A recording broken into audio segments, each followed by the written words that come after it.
আন্তর্জাতিক বিভিন্ন চলচ্চিত্র উৎসবে প্রশংসা ও সম্মাননা অর্জনের পর এবার দেশের প্রেক্ষাগৃহে মুক্তি পেতে যাচ্ছে মোহাম্মদ নুরুজ্জামান পরিচালিত চলচ্চিত্র মাস্তল।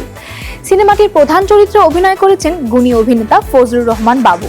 শুক্রবার থেকে দেশের 5টি আধুনিক প্রেক্ষাগৃহে প্রদর্শিত হচ্ছে সিনেমাটি। মকবুল্লাহ চাটা বানাইতে পর্যন্ত শিখলাম। নদী ও বন্দর নির্ভর মানুষের জীবন, একাকিত্ব, মানবিক টানাপোড়েন, ক্ষমতা দ্বন্দ্ব এবং টিকে থাকার সংগ্রামকে কেন্দ্র করে নির্মাতা মোহাম্মদ নুরুজ্জামান নির্মাণ করেছেন চলচ্চিত্র মাস্তুল। একটি জ্বালানিবাহী জাহাজের তেলের ট্যাঙ্কারে কর্মরত বৃদ্ধপাচক মকবুল এবং বন্দর এলাকার পথশিশু নুরাকে ঘিরে আবর্তিত হয়েছে সিনেমাটির গল্প।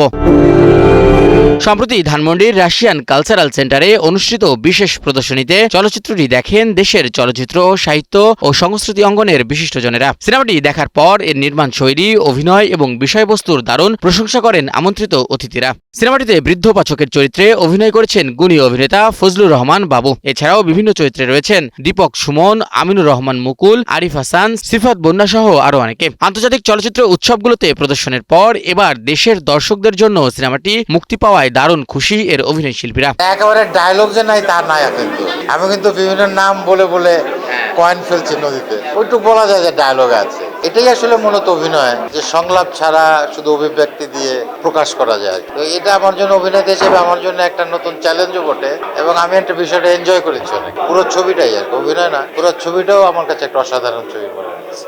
এবং গল্প বলার স্টাইল, নুরুজ্জামান সাহেবের যে কাজ, ডিরেক্টোরিয়াল কাজ, তার যে গল্প বলার ভঙ্গি, এইটা আমাকে মোহিত করেছে। তো আমি এই ছবিটার সাফল্য কামনা করি।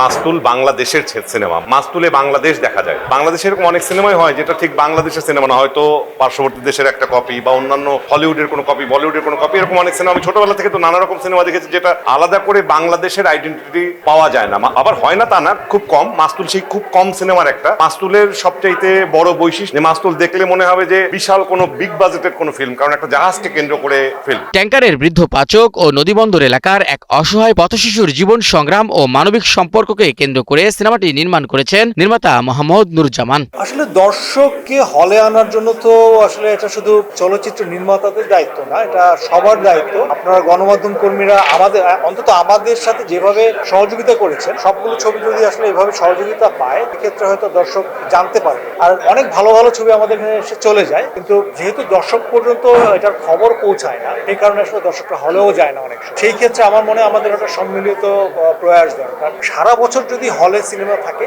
তাহলে কিন্তু দর্শকদের একটা আসলে অভ্যাস তৈরি হবে। আদারওয়াইজ অনেকের মনেই হবে যে আপনার কোনো ফেস্টিভ্যাল ছাড়া হয়তো সিনেমা দেখার কোনো উপলক্ষ তৈরি হয় না। এর আগে গেল বছর 47তম মস্কো আন্তর্জাতিক চলচ্চিত্র উৎসবের মূল প্রতিযোগিতা বিভাগে জায়গা করে নেয় মাস্তুল। সেখানে চলচ্চিত্রটি অর্জন করে স্পেশাল মেনশন সম্মাননা, যা বাংলাদেশের স্বাধীন চলচ্চিত্রের জন্য একটি উল্লেখযোগ্য আন্তর্জাতিক স্বীকৃতি হিসেবে বিবেচিত হচ্ছে।